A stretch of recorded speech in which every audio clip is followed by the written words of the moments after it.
Ladies and gentlemen, wrestling fans everywhere, welcome back to Ringside right now, where you got five guys who just have a love of wrestling, willing to talk about the past, present, and the future of this sport we love. We're not going to go into big detail. We got my man Clint, we got Jonathan, Curtis, and of course, Calvin. So, fellas, we're going to kick it off with some big changes that have supposedly happened right after WrestleMania. For those you don't know, Endeavor Sports bought WWE, and they decided to make Vince McMahon president over WWE under this merger. Saying we can kind of maybe see Vince has maybe dipped his hands back in creative control after looking at the Raw after WrestleMania, and a lot of people were not happy with it. So, fellas, do you think that Vince now being back, especially having a position of power, is going to be good or bad for WWE going forward? Very bad. Bad. Well, business-wise, maybe good. I will say this: Vince is a great businessman. But as far as booking, no, he's out of touch. He doesn't have it. That snidely whiplash mustache tells you how out of touch he is. Good Lord. Yeah. Great businessman, horrible at creative. I saw McIntyre's already thinking about leaving now. So his contract is up soon. So he's a big star for them. So maybe Vince will get a clue and let Triple H do what he did before, because Triple H had that company rolling, man. I mean, we were all invested in WrestleMania. The five of us, we all were invested. Just look at the past few months since he's taken over. They said SummerSlam was the most watched SummerSlam in so many years, and the Royal Rumble, I think, was the most watched Rumble ever. You know, he's all records broken. He's drawing in an audience. He's got compelling storylines. Triple H should be booking the show. That's just as simple as it is. I mean, he's been doing a good job. Why would you come in and change that? And they just lost Jay White because of it, I think, honestly. I think that's the reason Jay White decided to go to AEW. Although he knows a lot of people there too, and maybe he was comfortable there already. Well, that was the story, but that was also a guess of mine. If I'm Jay White and I'm looking at WWE and I'm looking at them rolling, they're kicking butt, they're doing great, and then I see Vince is coming back in, okay, maybe I want to jump to AEW. Well, my buddies already are, you know. I mean, if that's the difference between WWE and jumping to AEW, I would choose AEW also. I'm sure he got a ton of money to go there. He got a multi-year deal. I'm sure he got paid very well either way. So I'm just not like he's, eating saltine crackers and ramen noodles. So exactly. People forget, And from what I've been hearing is that Triple H wasn't undercut, quote unquote, during SmackDown. So there is a chance that Vince under creative could have been a one-off. He saw, okay, I'm going to give this another try, but then things didn't go well. So he's kind of letting Triple H back into the fold. Yeah, and that's a good point too. It may have been a one-off thing because of the sale. The sale had just taken place that morning. There was a big difference between Raw and SmackDown, where SmackDown was a much better show. And also, Michael Cole did kind of throw a little hint in there on commentary where he said he's the guy running the place. So, one of the all-time greats in the ring now running this place, Triple H, the Game. So that could be to assure the fans and maybe even the talent that, yes, Triple H is still in charge, and what happened on Raw was a one-time thing. But Raw was a disaster. I think Pierre wanted to say something. Yeah. Well, I was just going to say there has been some reports that there's been some changes to Raw's card tonight. There was a Miz versus it was a match involving the Miz. I can't remember who it was, but I know what you're talking about. Yeah. That was supposed to be something I was talking about tonight, and they cut it from the promos and things like that. So Vince may not be completely out of the woods yet to what you was mentioning, as far as maybe being a one-off. I think it's a little bit more permanent than you think. I read something that said he was like being supervisory and but he was like in the gorilla position and on the headsets and stuff. So, maybe he was an advisor, but it sounds like to me he was running things. That's what we're saying though. That's what we're saying. Like Vince being back when he was backstage, that should have told everybody something's off. And of course, him being made vice president after the deal went through, it's like, well, it's his company. He's got complete. It's his company. Yeah. Calvin, do you want to say Vince something? is just not capable of not taking control. Like, Right. even Yeah. if he's in a supervisory role, if Vince, if you tell Vince, hey, here's what we're going to do tonight, and he kind of just goes, like that means change it up if you still want to work here next week. Like, if you don't want to be a chef in catering next week, get that Ugh. fixed for me. Thanks. Exactly. So him being back, like, it is what it is. He's pretty much going to kind of be the poison jumping back in there. Hopefully, after the mess that was Raw last week, to kind of change things. I'm praying he doesn't mess up the draft, because I do have hope that this is going to make things a lot more interesting. And it could either be a foundation for some good things or a foundation for John Cena giving more like poop joke promos. That's probably going to be a way for them to break the bloodline apart into 2 shows. I would almost guarantee that's going to happen. I don't know, but here's my worry though. Vince doesn't look at last week's Raw and go, "Oh, that was wrong for Raw. I think I should back off." Vince thinks everything he touches is gold, so he doesn't think he's doing a bad job. So What did you guys think about Lesnar comes out there and he was going to tag with Cody, which was very odd anyway. Then he just destroys him, never says a word. I mean, I kind of get what I surmise from that. Lesnar fought Omos he was the opening match, right? Is that day 2 or day 1? yeah, It's day 2. I mean, Lesnar's a Hall of Famer. Cody comes in, he gets pushed and blah, blah, blah. So the storyline to me is Lesnar's mad because Cody got to main event at WrestleMania, and he was the first guy out against a guy that's whatever. Which I saw Lesnar. Was very complimentary of Omos, actually. Anyway, that's another story. Kayfabe but aside. that's still a very childish, stupid storyline. I concur. I agree. My Yeah. mom was like, "Why is he just attacking him for no?" I was like, "Well, I guess, Mom. I don't know, because to me, I would have Cody rematch with Roman at the next pay-per-view. Shouldn't that be the way things should go? Or maybe But again, a triple that's threat speaking to match? Or that's I what don't we're know. speaking to, though. Did Vince rewrite this as Yeah. opposed? Because the thing is, most of Raw, if not all of it, was stuff literally decided that day. No, I this saw is that going to the happen. Lesnar Cody storyline Yes. was already decided before that was going to happen anyway. Well, that's going to kind of almost lead into the next subject that we're talking about.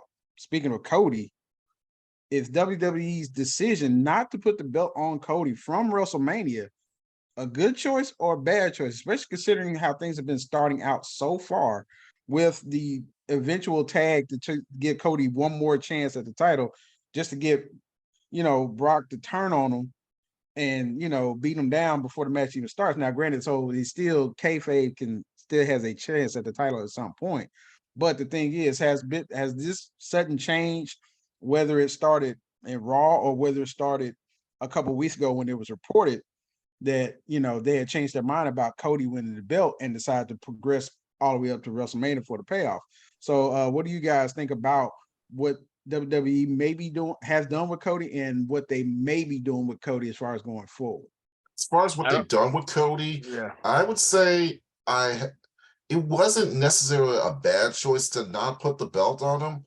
It's not, I mean, this isn't exactly a popular thing to be saying, but you have to also look at it from the standpoint of the worst possible thing you could have done is have him win the belt, and then you're stuck with, okay, so what is Cody going to do from here? Because you've had, and I think Daniel Bryan at one point was in that same situation, and he just and then of course later on he just happens to get injured. Kofi too. And they gave Kofi the belt because the fans wanted it, but they didn't have any plans for what to do with him afterwards. Yeah. Exactly. You don't.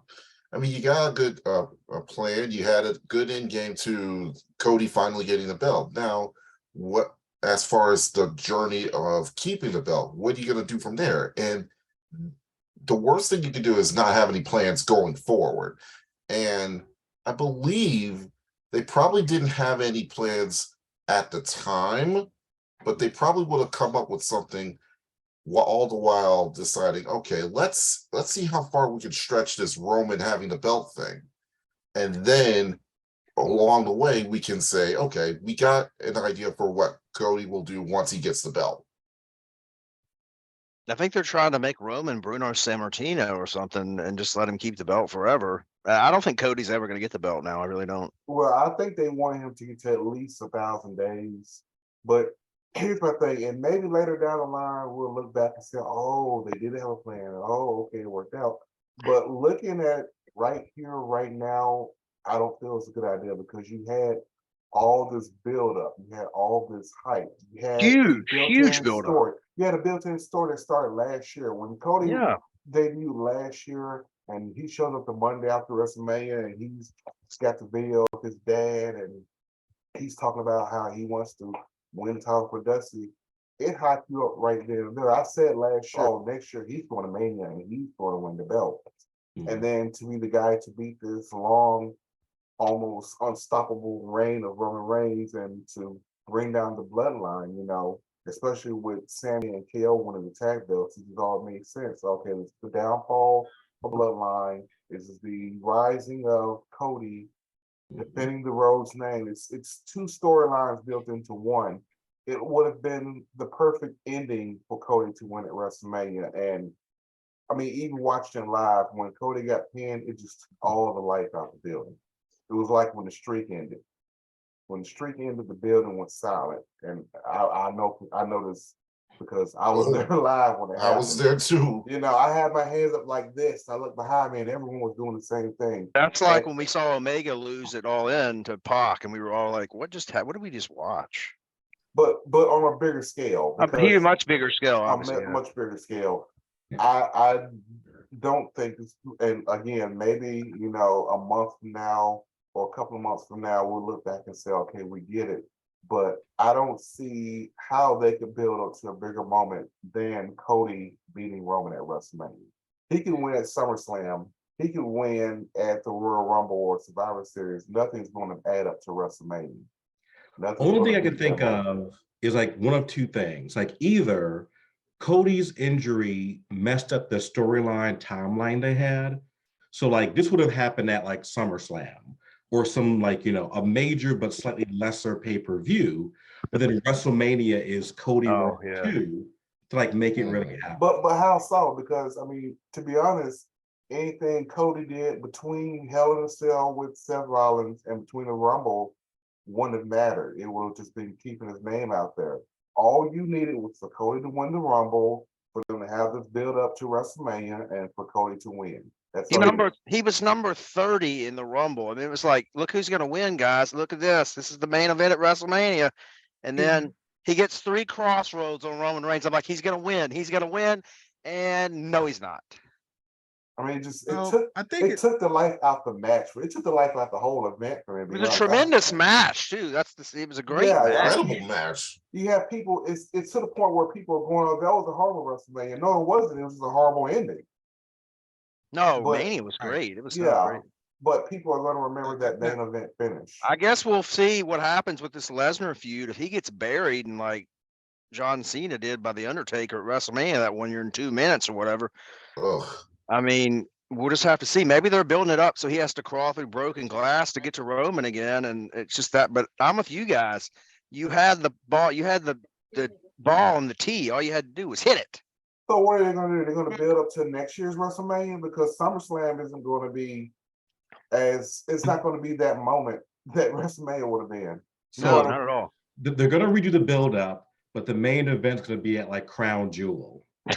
Probably, yeah. Oh Lord! Gotta get that blood money. Make that blood money, baby. Or in Bad Bunny's hotel room at Puerto Rico, or the Castle of Glastonbury, whatever the hell. These always pay-per-views. I can't keep up with them anymore. Anyway, so fellas, I got two. I want you to keep 2 things in mind about this. Okay,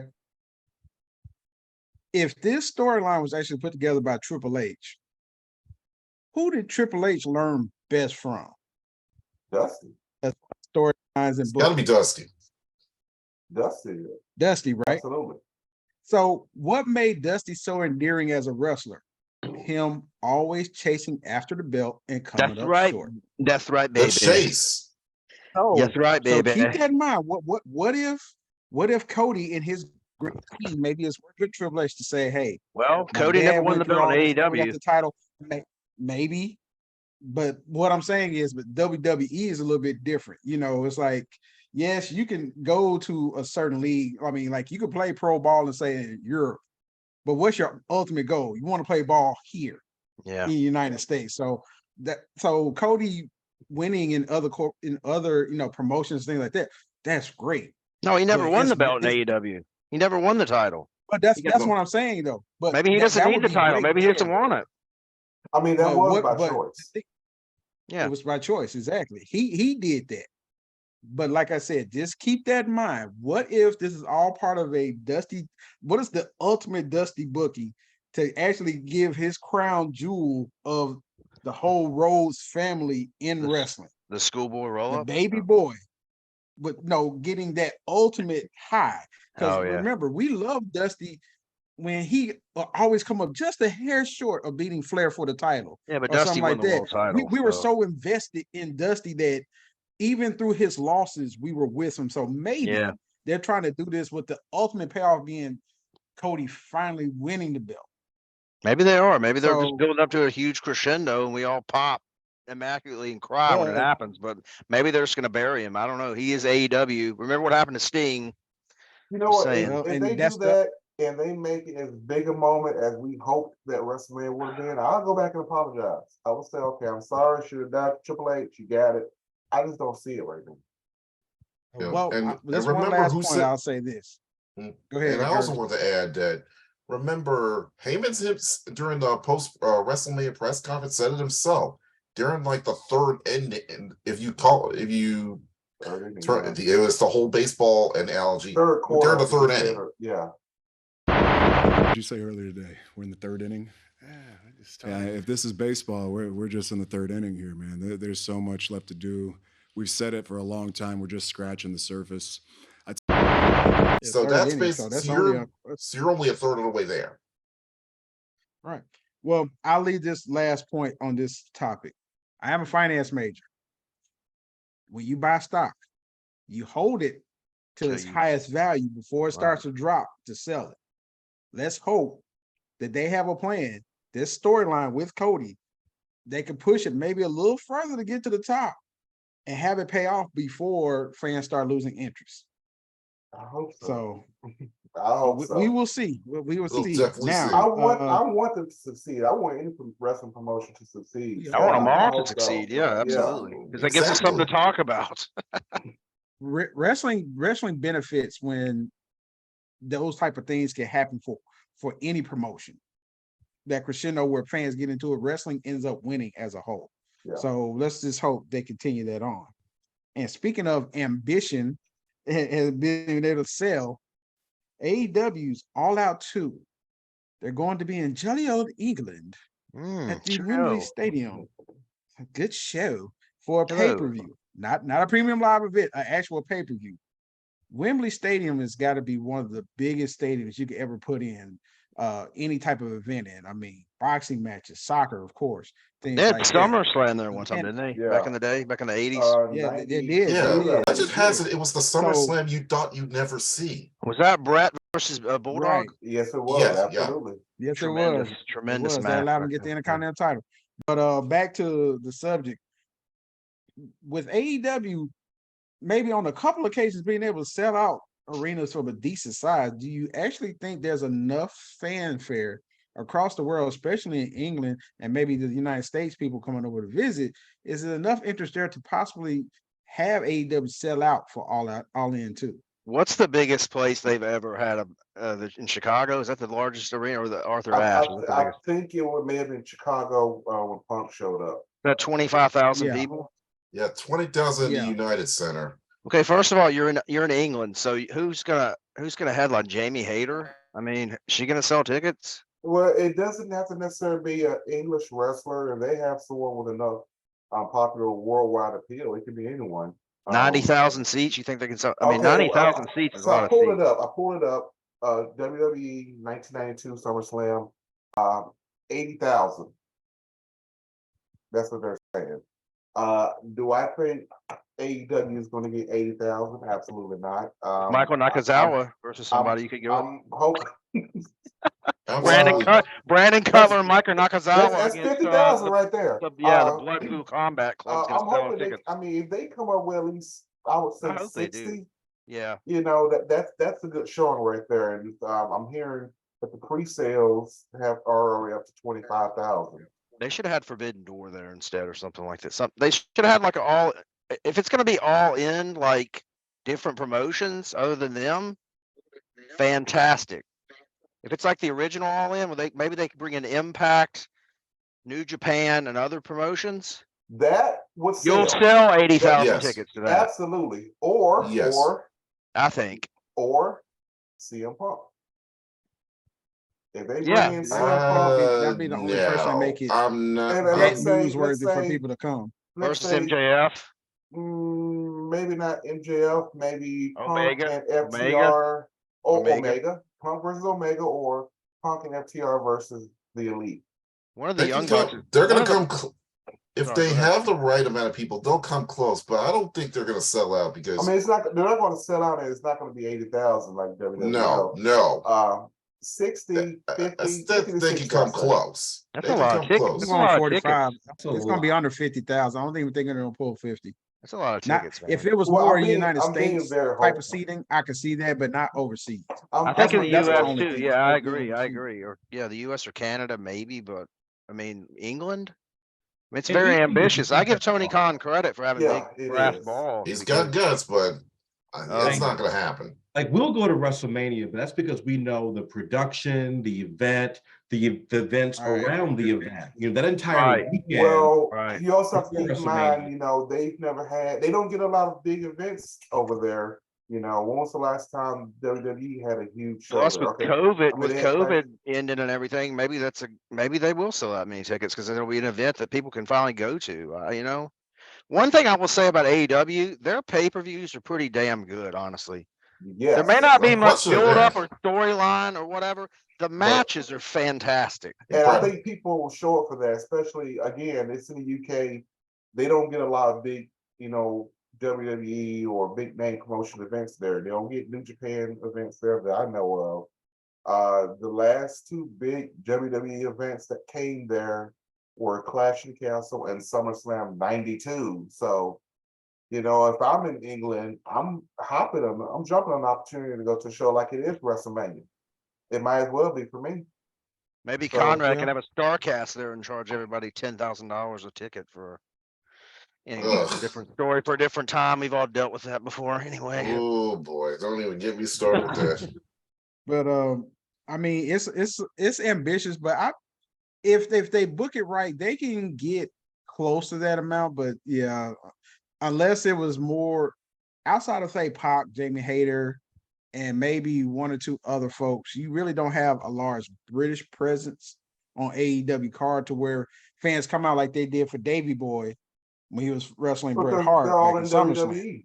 Davey Boy Yeah. was tremendous, by the You know, way. Well, but he was there. You could you know- can still sell some of the other people like a Gunther and things like that, guys who were huge in Europe before they even came over to the United States. How And many those people European still guys keep are them there memorable. even in AEW? I'm just trying to think off the top I, of my head. I think he named it all. I can't think He of just it. did. I mean, I guess Cesaro counts. He's Swiss. So, But I mean, Cesaro, Claudio, sorry. he made his Ugh. name in the American Indies. Ring of exactly. Honor, That's the thing about it. CZW, PWG. Yeah. I don't know. Like, Well, it'll like a just- Pete Dunne, Tyler Yeah. Bate, things like that. They could do things, semi, but even still, like If they they're do still like not on a the level.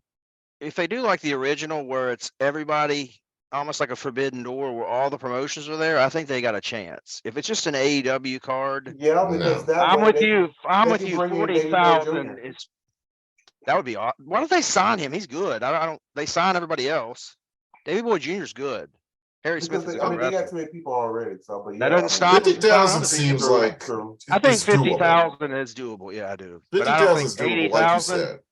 Like you said, if 80,000, I'm not it's sure about that. Impact, if it's New Japan, if it's a combination of guys, then yes. But if it's just AEW, not a chance. When is that They gonna have be? a really, really big set. Like, it's going to be June? like this massive, just like a giant, like forbidden door that covers half the arena. Then they could do it. Yeah. I mean, if they have Osprey versus freaking well, that's on Forbidden Door probably. Osprey and Omega too. I want to see that. They beat the absolute dog mess out of it. Did you guys see that first match? Yes. Oh my And goodness. I mean, I would have that be an all-in 2 match. I think it's going to be yeah. Forbidden Door too, but I'm with you. Yeah, it should be on the other card.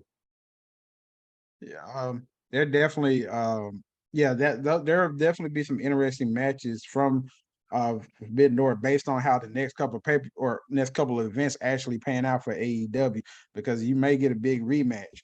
But let's not forget one of the newest signings at AEW. I didn't mean to cut you off. I bet there'll be a Bullet Bullet Club versus Bullet Club on Forbidden Door. I almost guarantee that's going to happen. All in 2 is in August 27th. Oh, it's in August. Okay. And I Well, think Forbidden Door 2 is in June. That gives them 4 months to build it up. That's Yeah. they could do 50,000. Yeah, So they got plenty. Right? well, Yeah, they got plenty of time. to your point, go ahead, Curtis. I'm just gonna say that they've got plenty of time. Yeah, that would give them time, but to build up something, maybe some storylines that could maybe possibly help fill up the stadium now. And one of the possibilities is with their AEW's newest signing, the former leader of the Bullet Club, Jay White, is now officially All Elite. And there was a big speculation that everybody thought he was jumping over to WWE, but it was kind of weird that right around the time that Vince was rumored to be kind of getting his hands back in things. That's not weird. We know. Back.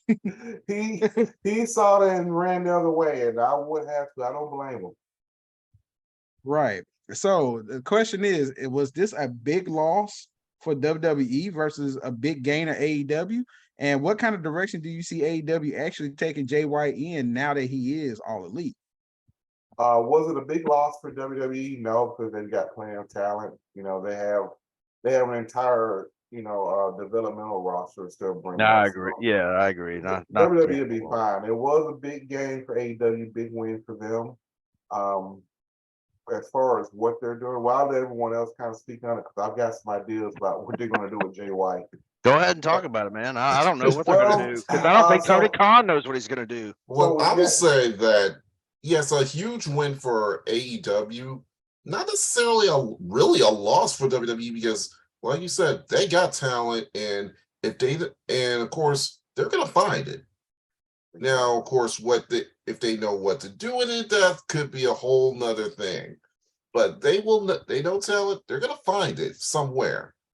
But as far as what AEW may do with them, that's where I want to talk about next. So, do you think El Phantasmo is going to come from New Japan? They just beat him down, and I think he's headed that way too. It looks like. Yeah, we've got Juice Robinson already there, Jay White.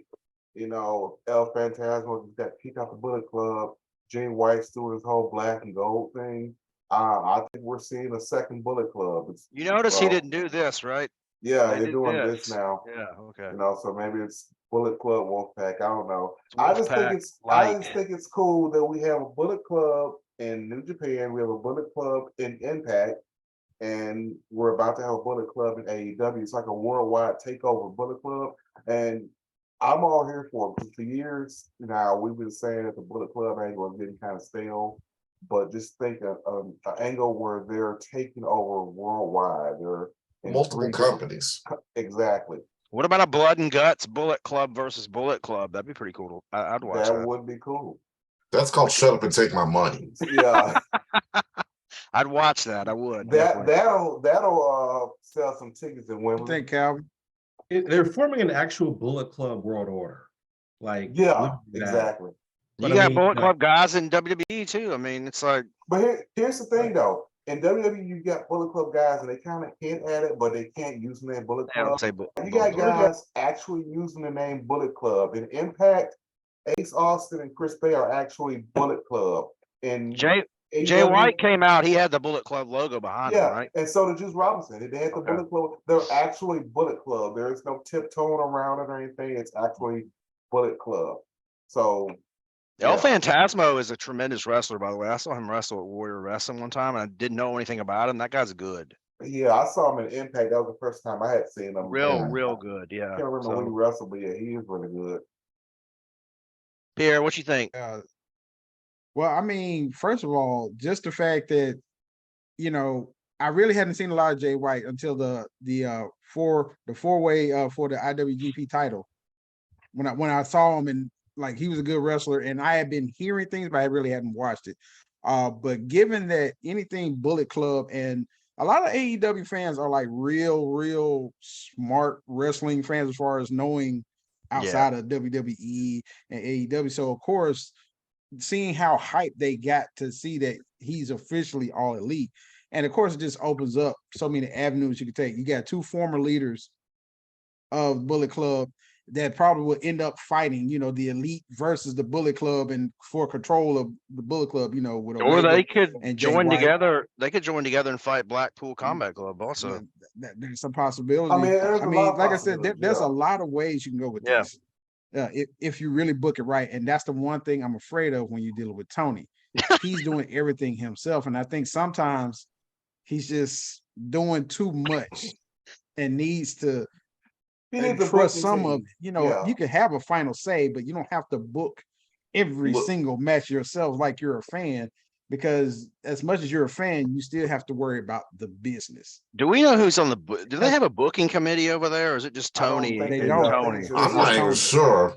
The problem with that is it's that whole idea of the inmates running the asylum. Yes, you have a guy who loves the business, but are they going to respect you? And my concern is they're going to stop respecting him to the point where they're not even going to take anything he says as seriously. Exactly. That plus, I mean, anyone, let's be honest, anyone can book a wrestling show. We've been watching wrestling for years. We're huge fans. We have an idea of how the business works. We can book a show, but it takes someone with true experience and true knowledge of the insides of the business to be able to book storytelling, to book the psychology behind it. Yes, we can put Omega in the ring with Ospreay, but why? What's the psychology behind it? Yes, we can put FTR against the Guns, but what's the long-term story being told there? It's like what Chris Jericho. Yeah, it's like what Chris Jericho that's why we said. have great matches at the AEW pay-per-views, but we have no storyline build up, because that's what Tony knows how to do. He knows how to build great matches. If I were a fan, which he is, I would book this match. And yeah, he books a great match, but he can't book a storyline and compelling television to keep you interested. It's just all. It's like what Chris Jericho said the one time he appeared on Inside the NBA. You can have great wrestlers, but without a good storyline, you basically just got two guys rolling around wearing tights. He's not wrong. Yeah. Psychology is a big part. I mean, it's the thing we grew up with, all of us. It's a thing that's missing a lot of times, especially in the indie wrestling, and I think in AEW. I think that's why we like the WWE so much, the storylines and the psychology and things and the matches and the build up, and like we've been talking about Cody. That's what draws you in, man. I mean, great matches are great matches. Don't get me wrong. I mean, Okada Omega is one of my favorite matches ever. I mean, that's just a great match, but there's a lot of times AEW has matches on their pay-per-view and you're like, why are these guys fighting again? I've forgotten. Exactly. That was a cool match, but why are they fighting? Yeah. And it's kind of like an episode. Getting for or boo anyone or get emotionally invested without a story. Or like they said in an episode of Young Rock, no, not the one you were in, John, but basically I was in 3 of them. But basically, they did say to the guy who played The Rock, you can't automatically assume they're going to care. Sometimes you got to make them care. It's like, why should I care that this guy is falling short, or why should I care that this guy is running roughshod throughout the company, about to go 10,000 days with their world title? Why should I care about this tag team? Why should I care about these new guys coming in? Give me a reason. And that is kind of a problem with AEW is like their matches are just spot. And it's really incredible to watch, but it's like, why? Like when I see a guy get Canadian destroyed, break his ankle for no reason at all. For absolutely no reason. Like, why are we even doing this spot? But I know he's just going to get back up, 5 seconds later and hit his move and get his spots in. Like, it's just, He didn't get up, unfortunately. Ugh. Well, yeah, but like you see wrestlers like Yeah, get I understand. incredible Yeah. moves, like he could shoot him in the face with a shotgun, And then he gets pick right up back up. Yeah, that's Japan Right. a lot of times. and Yeah, that run the bugs me ropes. too. It's Yeah. like, why is this happening? Why is he no selling a move that should have killed him? I don't get that. And then why are you shooting with a shotgun? You know, if I've got a storyline reason to, you know, these are two guys who really hate each other, then yeah, I understand the shotgun because this guy, you know, RKO this guy's wife. They came to his house and burned down his kid's bedroom. Yeah, he's gonna shoot with a shotgun. Not just, okay, I'm shooting with a shotgun because it's who I'm fighting this week. Well, just like this is a different era growing up in Memphis. You remember when they shaved Jerry Lawler's head in the Coliseum? Yeah, but see, Remember how long of a buildup that was? And then Yeah, the there was a riot, story that's a behind it. totally different era. But yeah, the storyline build up.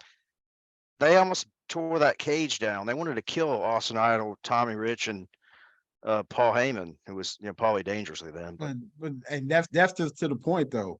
At the end, I mean, old school It's wrestling totally was always different. Yeah, about different. the storylines Yeah. that led to the wrestling. And what Right. we're talking about here is Tony knowing what people to put together, but not putting a story of why we should care that you're wrestling this person. It's like versus that it's like person. when the House of Black wrestled the Elite. They just like appeared and then they wrestled at the Exactly. pay-per-view. It's like, why are they? That match was tremendous. Yes, it was. Great match. But there was So- zero buildup. Yeah, I mean, and then you just for no reason decide that's the 7th series for the titles. Okay, why? With no established face and no established heel. I mean, even with the current Blackpool Combat Club story, I swear it took the audience 3 or 4 weeks to realize that the BCC were heels because Which is getting out of control. Did you they're see just that coming out and beating Moxley? guys up and you're Moxley cheering them. hurt Don Callis legitimately. He hurt him for real. Did you know that? Yeah, Yeah. I saw that. Not a fan of Moxley. I'm sorry. I've never been a fan of that guy. I'm a fan. There's a story. There's a reason to get behind him and root for him or a reason to boo him. He's just out there just kicking people's butts and there's no I think he's story. crazy. I don't know. We want those who are watching right now to say, hey, put in your input. What do you think about the topics we discussed? Maybe you have your own opinions. So don't forget, leave a comment. And don't forget Please. to, like, subscribe, and hit the little notification bell. That's going to be somewhere around here or maybe there. I don't know. But yeah, hit that up and let us know. So with that said, hey, we'll respond to you when you respond to us. Clint, where can they find us on IG? At Ringside right now. That's And on Twitter also. And also, and again, and Jonathan, what's your page again? My page is Nuxie and Wadi's World of Wonder. I usually post these episodes on there also. So you can find me there, or you can find us at Ringside right now. Right now. Right Yeah, now. Right now. Not tomorrow, but right now. Right now. Can't get any better than that. So again, for the crew, Calvin, Jonathan, Curtis, and Clint, I am Pierre. And thank you for tuning in with us as Ringside right now. Catch us next time when we'll discuss more about what's going on with wrestling and maybe even have another fantasy game just like we had today. So until then, peace out.